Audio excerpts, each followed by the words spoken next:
খুলনায় বুলডোজার দিয়ে গুড়িয়ে দেওয়া হয়েছে ছাত্র জনতায় অভ্যুত্থানের মুখে দেশ থেকে পালিয়ে যাওয়া শেখ হাসিনার চাচার বাড়ি।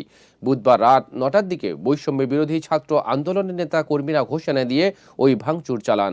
পরে তারা সিটি কর্পোরেশনের দুটি বুলডোজার দিয়ে বাড়িটি গুড়িয়ে দেন। এই সময় বৈষম্য বিরোধী ছাত্র আন্দোলনের নেতা কর্মীরা শেখ হাসিনা, আওয়ামী লীগ, যুবলীগ, ছাত্রলীগের বিরুদ্ধে বিভিন্ন ধরনের স্লোগান দিতে থাকে। খুলনা নগরের ময়লাপোতা এলাকায় অবস্থিত ওই বাড়িটি খুলনার শেখ বাড়ি নামে পরিচিত। এই বাড়িতে শেখ হাসিনার চাচাতো ভাই, সাবেক সংসদ সদস্য শেখ হেলাল উদ্দিন, শেখ সোহেল উদ্দিন সহ আরও কয়েক ভাই থাকতেন। ওই বাড়ি থেকেই মূলত পদ্মার এপারের আওয়ামী লীগের রাজনীতি নিয়ন্ত্রিত হতো। গত ৪ আগস্ট প্রথম দফায় বাড়িটিতে আগুন ধরিয়ে দিয়েছিলেন ছাত্র জনতা। সেদিন বাড়িতে কেউ ছিলেন না।